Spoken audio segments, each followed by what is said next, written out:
উত্তরাঞ্চলীয় শহর তিয়ানজিনে মুখোমুখি হয়েছেন ভারতের প্রধানমন্ত্রী নরেন্দ্র মোদী ও চীনের প্রেসিডেন্ট শি জিনপিং।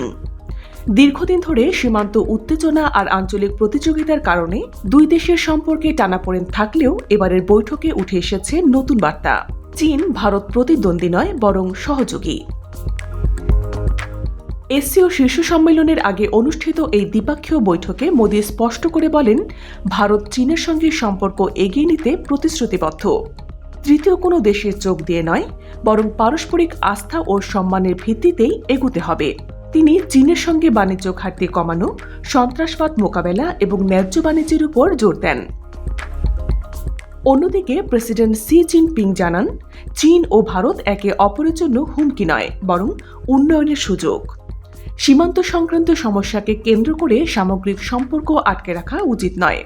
দুই দেশ সহযোগিতার পথে হাঁটলে সম্পর্ক শুধু স্থিতিশীল হবে না, বরং সুদূরপ্রসারী হবে। এই বৈঠককে ঘিরে পশ্চিমাদের মধ্যেও নতুন আলোচনার জন্ম দিয়েছে। অনেক বিশ্লেষক মনে করছেন, যুক্তরাষ্ট্র ও তার মিত্রদের নেতৃত্বাধীন G7-এর পাল্টা ব্লক হিসেবে যে এসসিও কাজ করছে, সেখানে চীন ভারতের সম্পর্ক যদি আরও ঘনিষ্ঠ হয়, তবে তা ভূ রাজনীতিতে বড় পরিবর্তন আনতে পারে। চীন ভারতের দীর্ঘ টানাপোড়েনের পর এ ধরনের ইতিবাচক বার্তা নিঃসন্দেহে গুরুত্বপূর্ণ। তবে প্রশ্ন হচ্ছে, এবার কি সত্যি নতুন আস্থার পথে হাঁটবে দিল্লি বেইজিং, নাকি সীমান্ত ইস্যুই আবার বড় বাধা হয়ে দাঁড়াবে? আপনার মতামত জানান কমেন্টে।